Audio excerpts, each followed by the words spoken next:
देश में चल रहे महाकुंभ स्नान और एनजीटी के निर्देश के बाद हड़कंप मच गया है। सवाल है कि क्या श्रद्धा के महाकुंभ में 55 करोड़ लोगों ने गंदे पानी में स्नान किया है। एनजीटी ने सीपीसीबी की रिपोर्ट के बाद यूपी सरकार को लताड़ लगाई है, लेकिन योगी बाबा ने रिपोर्ट और एनजीटी के दावों को सिरे से खारिज कर दिया है। हद तो अब हो गई है कि जब सीपीसीबी की रिपोर्ट को गलत बताने का खेल शुरू हो गया है। सीपीसीबी की रिपोर्ट को कौन और क्यों गलत बता रहा है, ये मैं आपको अपनी रिपोर्ट में बताने वाली हूँ। साथ ही इस पर भी बात करूंगी कि कैसे सीपीसीबी की रिपोर्ट की असल सच्चाई जो है वो है क्या आखिर। नमस्कार, आप देख रहे हैं 4PM और मैं हूं आपके साथ सिमरन।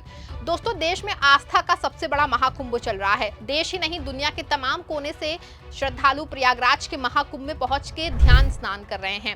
अपने प्रधानमंत्री जी हो या फिर राष्ट्रपति हो, उपराष्ट्रपति हो या फिर गृह मंत्री हो, बीजेपी के तमाम बड़े नेता हो, सभी ने महाकुंभ में पहुंच करके स्नान किया है। लेकिन आचमन की फोटो या वीडियो किसी भी वायरल की नहीं हुई है। इसकी वजह है कि ये पता जो है वो थोड़ा मुश्किल है कि लगा पाना, क्योंकि इतना तो तय है कि गंगा और संगम के पानी की क्वालिटी को लेकर के जो बवाल खड़ा हुआ है उसमें ये सवाल उठाना लाजमी है कि जब पानी की क्वालिटी इतनी अच्छी नहीं थी तो इन लोगों का आचमन करते हुए फोटो और वीडियो क्यों नहीं आया है। हद तो यहाँ हो गई है कि सबसे ज्यादा कि अपने सूट बूट वाले पीएम साहब ने रेन कोट पहन करके स्नान किया।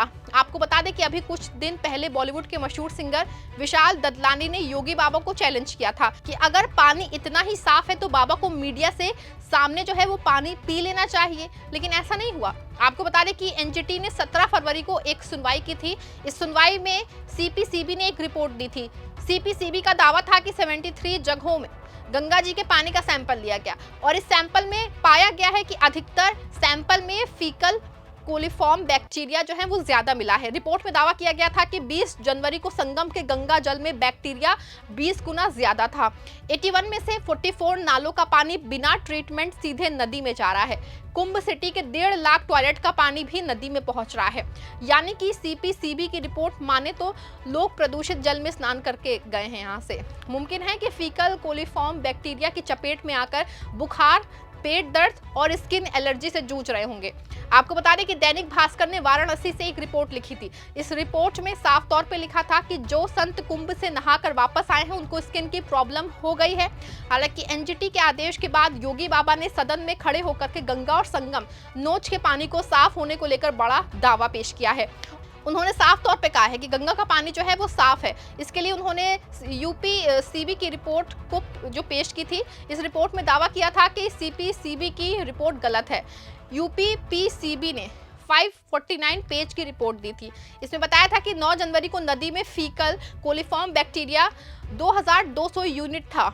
डोल्यूट ऑक्सीजन और बायोकेमिकल ऑक्सीजन डिमांड मानक है। सिर्फ एक जगह शास्त्री पुल के नीचे फीकल कोलिफॉर्म बढ़ा हुआ मिला है। 3 नाले सूखे हैं, बाकी नालों से ट्रीटमेंट के बाद ही पानी छोड़ा जा रहा है। नदी में कहीं भी कचरा नहीं जाने दिया जा रहा है, निगरानी की जा रही है।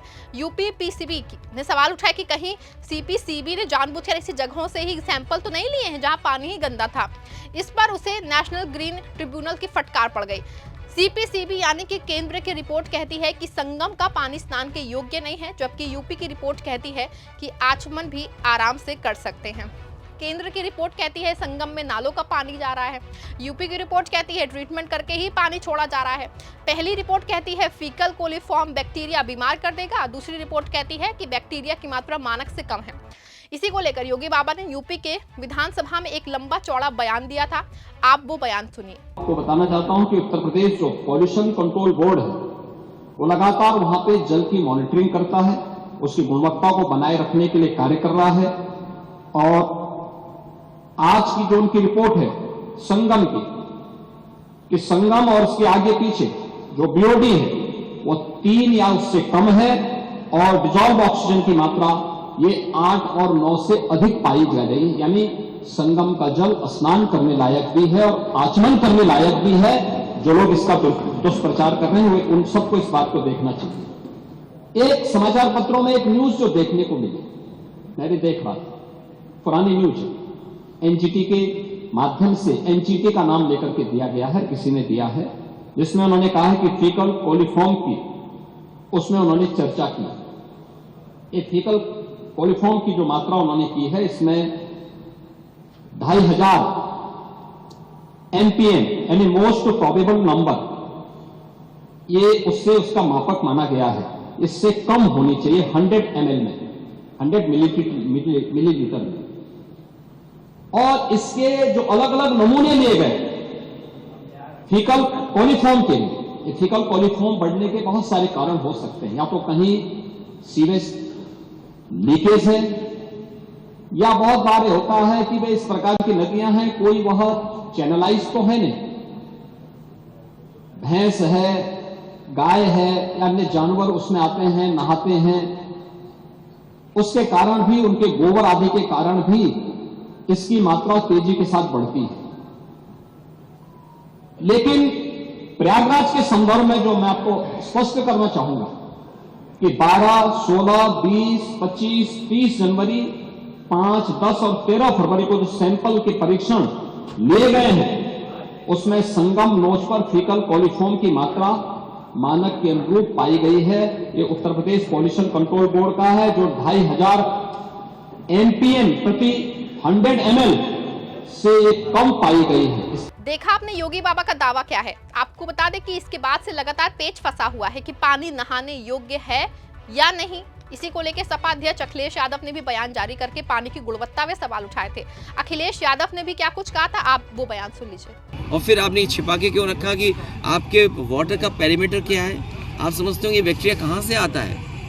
ये बैक्टीरिया जहाँ से आता है शायद मुख्यमंत्री जी को पता भी नहीं है।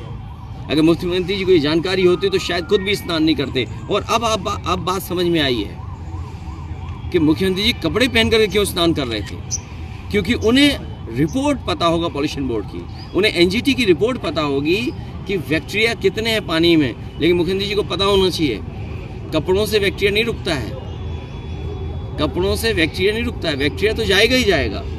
इसीलिए मैंने मांग की है श्रद्धालु जिनकी जान गई है उनकी मदद सरकार करे, और इस स्नान के बाद जो लोग बीमार हुए हैं उनके पूरे इलाज का इंतजाम भी सरकार करे। सुनने में आ रहा है कि कल्प वासी लोग बड़े पैमाने पर बीमार हो गए बनारस में जाकर के। इसकी जांच आप बेहतर कर सकते हैं। उनको जो बीमारी है, उनको जो दिक्कत पैदा हुई है, वो स्नान के बाद पैदा हुई है। इन तमाम दावों के बीच योगी बाबा के पक्ष में अब इलाहाबाद यूनिवर्सिटी ने निकल के मैदान में वो आ गई है। बता दें कि प्रोफेसर उमेश सिंह ने गंगा जल को लेकर कुछ जांच कराई है। उनका दावा है कि सीपीसीबी की रिपोर्ट गलत है। उमेश सिंह ने अपने बयान में कहा है कि मैं सीपीसीबी के इस डेटा को दोबारा एनालिसिस करने के लिए निवेदन कर रहा हूं। सीपीसीबी को दोबारा सैंपल लेना चाहिए और दोबारा जांच करानी चाहिए। सीपीसीबी को चाहिए कि उनका डेटा बेमिस क्यों है। दावा है कि अगर सीवेज और औद्योगिक कचरा गंगा और यमुना में जा रहा है तो नाइट्रेट और फॉस्फेट का मूल्य बढ़ना चाहिए। बता दें कि सीपीसीबी पे सवाल उठाना है, ये अपने आप में एक सवाल है। पहले UP pollution board of Allahabad विश्वविद्यालय ने जिस तरह से सवाल उठाए हैं, ये अपने आप में एक बहुत बड़ा सवाल है, क्योंकि सीपीसीबी पूरे देश में नदियों प्रदूषण की तमाम जांचें कई सालों से एक्सपर्ट की देखरेख में कर रही है। अगर सच्ची में UP pollution board Allahabad university की रिपोर्ट इतनी ही सही है तो सीपीसीबी को हटा के पूरे देश के नदियों प्रदूषण की जिम्मेदारी यूपी पॉल्यूशन बोर्ड को दे देनी चाहिए। बता दें कि ये गंगा अभी से नहीं, काफी दिनों से प्रदूषित है। महाकुंभ से कुछ दिन पहले 8 नवंबर को एक रिपोर्ट आई थी। इस रिपोर्ट में भी साफ तौर पर कहा गया था गंगा का पानी आचमन ही नहीं, नहाने के लायक नहीं था। दैनिक जागरण की ये रिपोर्ट 9 नवंबर की देखी, जिसमें साफ लिखा हुआ है कि गंगा का पानी नहाने और आचमन लायक नहीं है। रिपोर्ट के अंदर ये भी साफ तौर पे लिखा है कि 25 नालों तक पानी बिना सीवेज के गंगा में और 15 नालों का पानी बिना सीवेज के यमुना में गिर रहा है।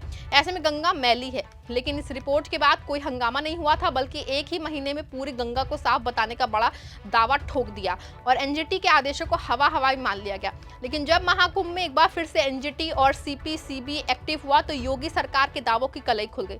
अब इसी पर पहले यूपी पॉल्यूशन बोर्ड की अलग रिपोर्ट आई है और अब इलाहाबाद विश्वविद्यालय की एक अलग रिपोर्ट योगी बाबा के पक्ष में तैयार की जा रही है।